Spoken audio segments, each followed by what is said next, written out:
Esto y de otras muchas cosas que vamos a hablar con Pablo Gea, por ejemplo, ya le tenemos aquí a la izquierda. Pablo, muy buen abogado. ¿Qué hay, Paco? Encantado de tenerte una temporada más por aquí. Para mí siempre un placer y la verdad que el curso político empieza con fuerza, como no podía ser de otra forma, y aquí vamos a tener la oportunidad no solamente de debatir, sino de constatar que el gobierno, lejos de haber hecho propósito de enmienda durante el descanso de agosto, sigue en las mismas, y lo del tema del fiscal general creo que es elocuente por su triste simbolismo.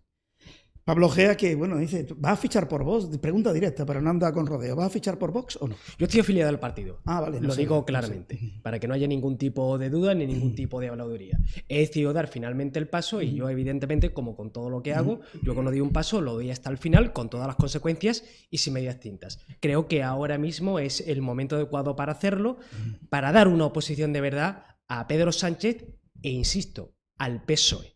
Al PSOE.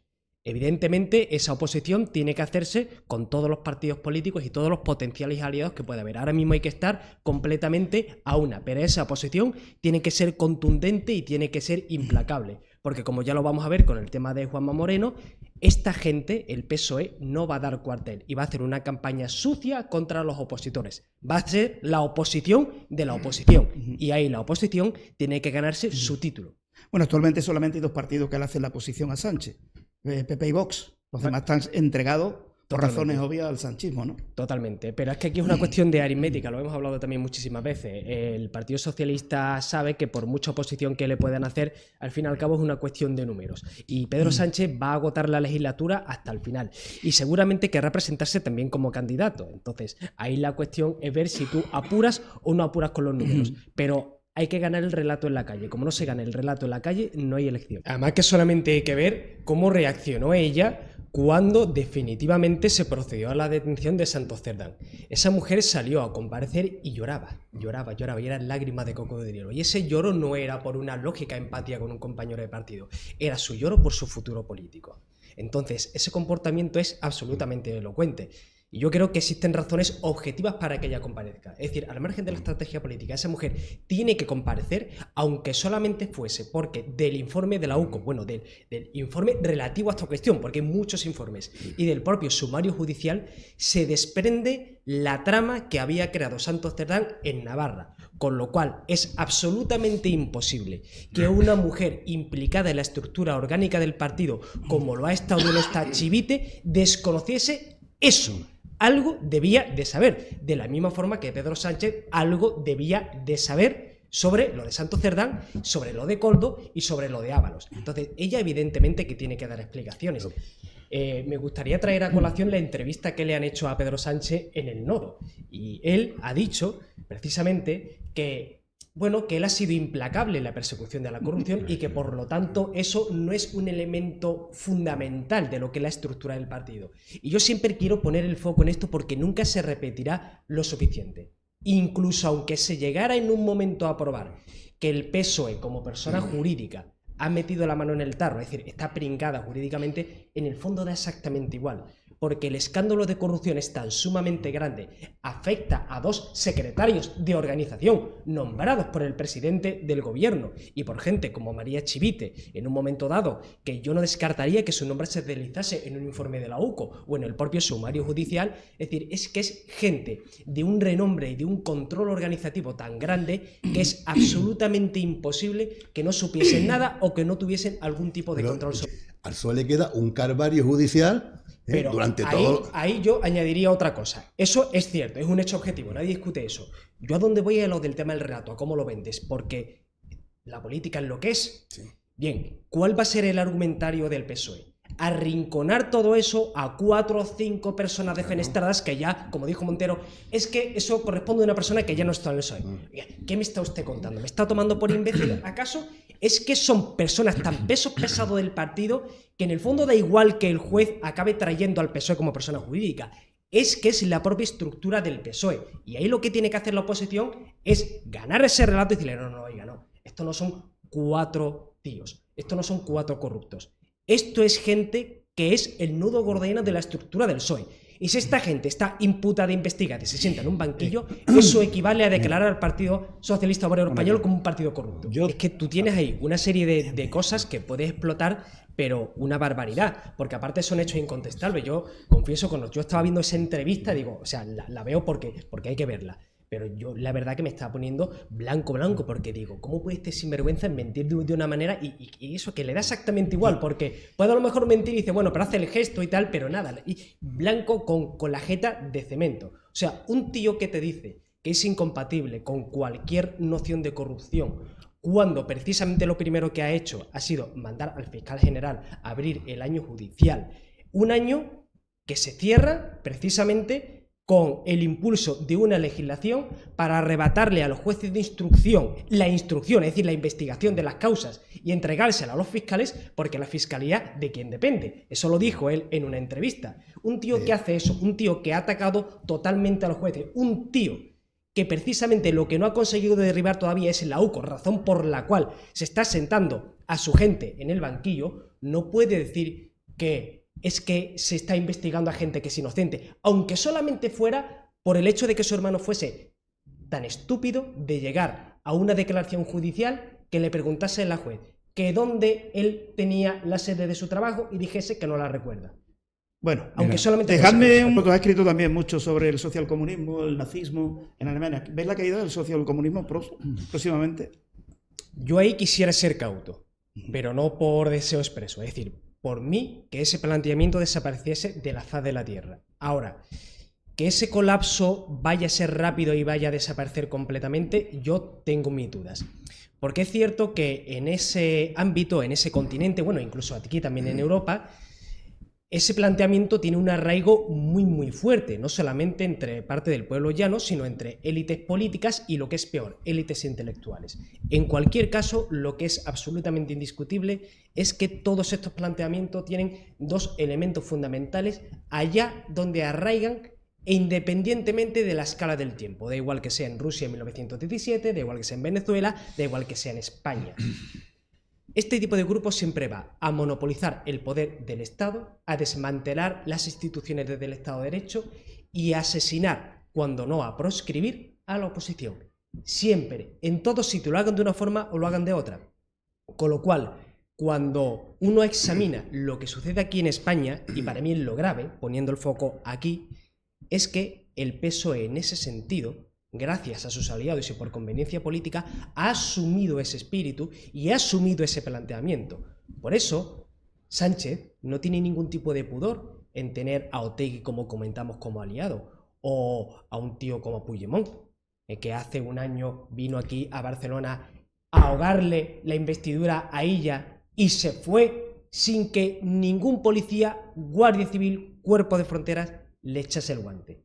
Eso es un hecho y eso es un desmantelamiento de las instituciones, porque cuando no se cumple el mandato jurídico de las propias instituciones públicas, ¿qué de democracia y de Estado de Derecho hay? Y cuando uno examina, cuando estos grupos han tomado el poder, que es lo más delicado y lo más importante, salvo que lo hagan por medio de una revolución, de un golpe de Estado, cuando lo hacen de manera parlamentaria, uno estudia cómo va sucediendo y hacen siempre lo mismo, con lo cual esas pautas tú las puedes observar en lo que sucede hoy en día. ¿Cuáles son los ministerios que ellos buscan controlar? Además, siempre? lo mismo que hizo Hitler. Lo mismo.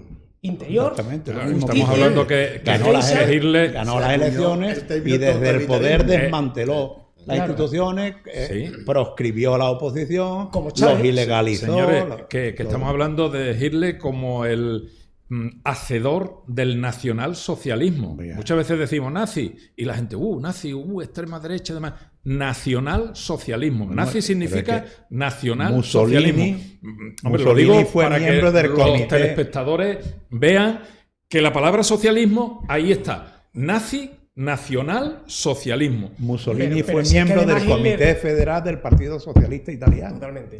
Pero es que el mismo Hitler lo decía. El mismo Hitler tiene dicho y tiene escrito, es más, que la gente lea Mein Kampf. Es que es así, es como el manifiesto comunista, ¿no? Mucha gente lo cita, pero poca gente lo ha leído y lo que es peor, lo ha entendido. Bueno, en el propio Mein Kampf, Hitler lo dice muy claramente. De nosotros vamos a hacer primero lo del tema de la guerra, lo del Round, la conquista del este, pero ¿Para qué nos sirve la guerra? La guerra nos sirve para acabar con el sistema capitalista, para intervenir en la economía y para socializar a los hombres. Y Hitler decía: yo no soy solamente el que ha combatido el marxismo, sino también su realizador. Es decir, de esa parte del marxismo que es válida y que tiene sentido, despojado de su dogma hebreo-talmúdico. Él lo que decía básicamente es: si le quitamos al marxismo lo que tiene de judaísmo, el marxismo es perfectamente adaptable a la realidad nacional alemana. Y eso lo dice Hitler, no lo decimos nosotros. Con lo cual, toda esta gente que dice antifascista, deben de saber ellos que son los más parecidos al fascismo. Es más, la izquierda ya ha comprado la principal mercancía del nazismo, que es el repugnante antisemitismo.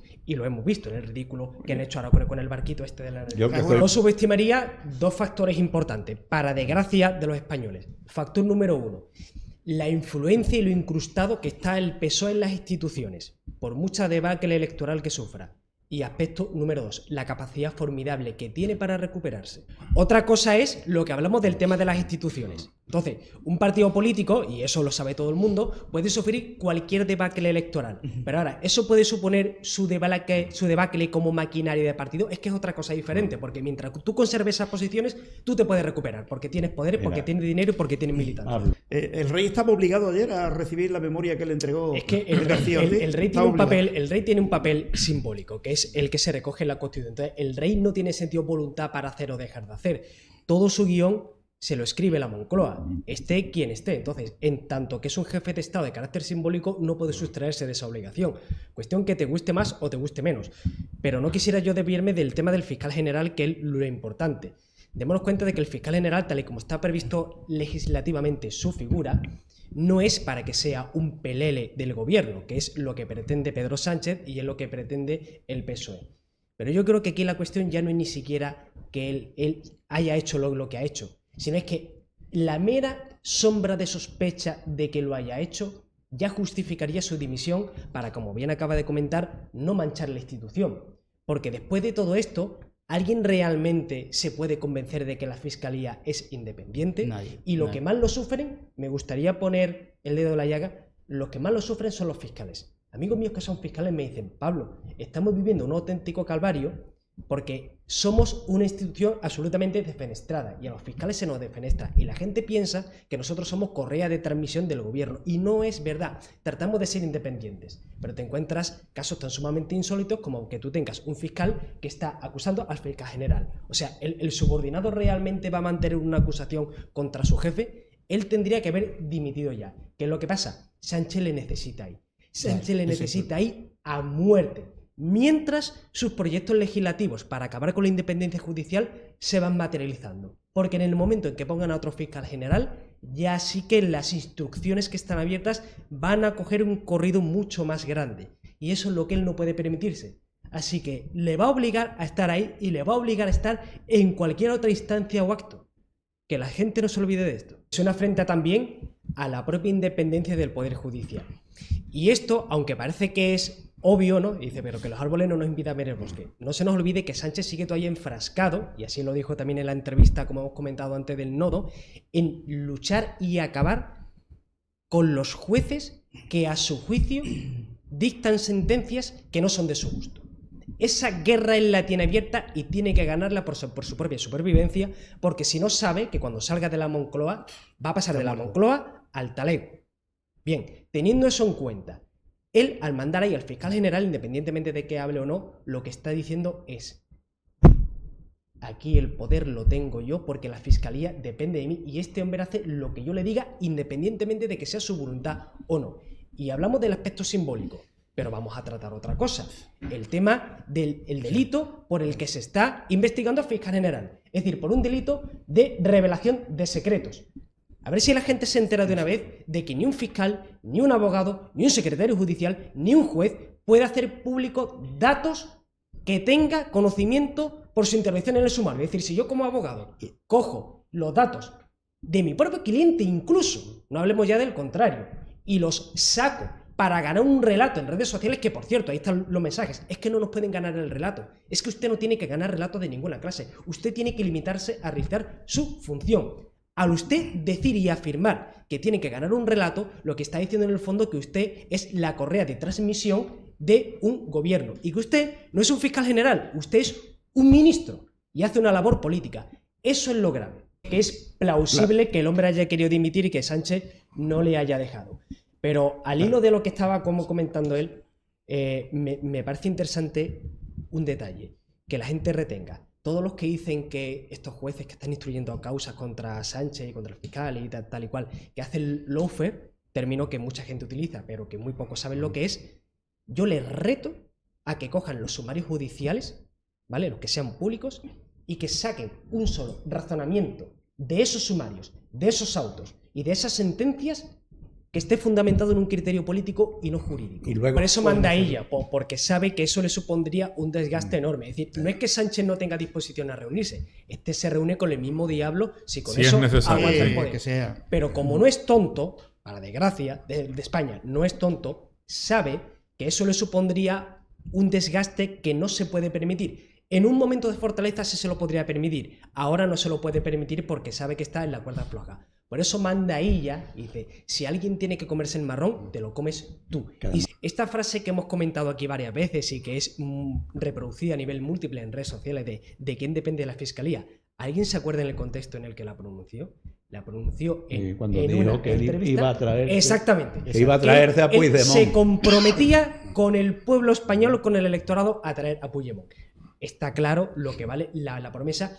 Una mentira más. Una mentira más. Sin honor y sin palabras, eso lo sabemos. Trayendo la colación a todo lo que estamos comentando aquí, va todo en la misma dirección. La degradación absoluta de la institución de la presidencia, del gobierno en sí y de la democracia española. Quiero decir, hemos normalizado hasta tal punto que los presupuestos generales del Estado vayan a depender de un tío que es un delincuente, que es prófugo de la justicia, y que el presidente no es capaz de negar ahora de manera tajante que se vaya a reunir con Puigdemont. A mí me gustaría que cualquier periodista que los tuviera bien puestos le dijera, presidente... Que no lo permiten, Pablo, si tiene las preguntas controladas. Usted hace ruedas de prensa. No, totalmente. Plasma. Es lo máximo que hace. Pero que alguien le preguntará, ¿usted, presidente, está en condiciones? Pepa Bogana lo podría haber hecho. ¿Está en condiciones de negarme a mí de manera tajante que no se va a reunir con Esa es la pregunta. Esa es la pregunta. Hay que contestar en monosílabo. ¿Sí o no? Sin dar vuelta. Sí, o sea, sí o no. Conteste sí o no. No me mare usted. ¿Sí o no? Sí o no. El contenido político que tiene esto, por al fin y al cabo, es una mutualización de la deuda, punto pelota, pero la clave política que hay detrás me parece más siniestra. Porque es cierto, tú lo acabas de comentar, y que hay cosas que no se pueden hacer, por mucho que ellos digan. Pero de facto sí quieren configurar una realidad en la que sí están ellos de acuerdo, que es esa suerte de amalgama de federalismo asimétrico. Es decir, que haya determinados grupos dirigentes de según qué comunidades autónomas que sí puedan imponer su voluntad al gobierno de la nación, y el gobierno de la nación a su vez pueda imponer esa voluntad al conjunto del territorio. Y eso sí está sucediendo, independientemente de que quede configurado en una ley, en un decreto o en ningún sitio. Eso es lo que a mí me parece grave. ¿Esa es la segunda parte del relato? Claro, exacto. Y eso es lo que a mí me parece más peligroso, más incluso que la mera cuestión económica. Porque al fin y al cabo es cierto, los andaluces lo sabemos, que nosotros no estamos compitiendo en igualdad de condiciones a la hora de conseguir el favor del gobierno con Cataluña, el País Vasco y Navarra. Esta es una realidad. Pero bueno, en cualquier caso, que intente Montero venderlo aquí, a mí me parece genial, porque son votos que va a perder. O sea, por mí que lo siga vendiendo. Y saber el que ella no quiera soltar Madrid es tan elocuente y tan claro de que ella es perfectamente consciente de cómo va a ir esto. Entonces, desde ese punto de vista, sí entiendo que le interesaría al gobierno de la Junta adelantarla. Ahora, estoy de acuerdo con lo que comenta Carmelo, y es verdad que no le interesa ni una yuxtaposición de temáticas en cuanto al propio relato propagandístico que tú haces, pero sobre todo ver cómo va esa gigantesca tela de araña que son los casos de corrupción que van a ir saliendo en la viabilidad de la propia legislatura. Porque es cierto que el PSOE ahora mismo está muy mal en Andalucía electoralmente hablando, pero eso no quita que mañana no pueda estar peor. Entonces a ti lo que te interesa es hacer ese cálculo, que te puedes pasar de frenada o no te puedes pasar de frenada. Y hay una cosa que quisiera apuntar, que hemos pasado de puntillas por eso, pero creo que hay que comentarla. El tema de que se esté investigando el tema de un posible fraude electoral por el voto por correo. Eso sí que es delicado, porque si esos juzgados de instrucción acaban concluyendo que ha habido una manipulación, y son diferentes manipulaciones en diferentes puntos del panorama español que no tienen, digamos, una relación geográfica entre sí, eso sí que se puede acabar llevando por delante al gobierno. Más que todos los casos de corrupción juntos que tiene ahora mismo el PSOE. Iniciar dos cosas. el conflicto, que evidentemente eso daría para un programa monográfico porque es enormemente complejo, ya no solamente esta guerra, sino todas las guerras árabe-israelíes que ha habido. De 1948. Exactamente. Y habría que ver por qué no existe, cuando se incumple esa resolución de la ONU. Pero bueno, ¿Por qué no existe Estado palestino? Perdón. Porque Israel lo reconoció en 1948. Los que no lo reconocieron son los países árabes. Egipto, Siria, Jordania, pero bueno, dejando aparte eso, lo que sí que es cierto y creo que es innegable, y por supuesto no voy a hacer yo juicios morales entre quien apoya a Palestina o apoya a Israel, hay muchos tipos de manifestantes, hay muchos tipos de apoyo, pero lo que sí que es cierto y me parece intolerable, que hay ciertos grupos de manifestantes que son correas de transmisión y furriel del gobierno que no apoyan a Palestina por una cuestión humanitaria, lo hacen por una cuestión geopolítica y por una cuestión ideológica. Y hay mucha gente de estos manifestantes que tienen una identidad política muy clara y que lo hacen por un, desde mi punto de vista, repugnante antisemitismo. ¿Esto quiere decir que todo el que condena lo que está pasando allí es antisemita? Evidentemente no. Pero que estos grupos en particulares no tienen nada de bueno, no tienen nada de blanco y la intención que tienen es política y espuria. Todo lo que hemos conocido en el último año, lo que más te ha repugnado de todo lo que has oído, visto, leído, algo. Lo que más, dos cosas. El tema de la justicia. Para mí, mi punto de inflexión en cuanto a la fe que pudiera tener el sistema político y legal fue el año pasado con lo del tema de Puigdemont. Cuando Puigdemont, lo he comentado antes, porque para mí es recurrente, que Puigdemont pudiese venir aquí y no se cumpliese por la autoridad competente una orden de detención dada por un juez, a partir de ahí para mí el Estado de Derecho español perdió toda la credibilidad. Porque a mis clientes... A mis clientes cuando es ordena detenerles, yo le puedo decir perfectamente, tú no te preocupes, tú ve andando por la calle que ya nos encargaremos de que el juez no te eche el guante. Eso se hace solamente con él, se hace solamente con Puigdemont por ser quien es. Entonces, cuando no se aplican las leyes de manera igualitaria para todo el mundo, no existe el Estado de Derecho. Se venda como se venda y se diga lo que se diga. Y otra cosa, lo que acabamos de comentar del tema de lo de la manipulación del voto por correo, es que si eso realmente acaba probándose de la manera en la que yo quiero que se pruebe, realmente que es un auténtico punto de inflexión. O sea, porque venimos de una gente que ya ha hecho ese tipo de prácticas en las elecciones primarias y en los comités. Es decir, que no es algo descabellado. Para mí esos son dos elementos fundamentales.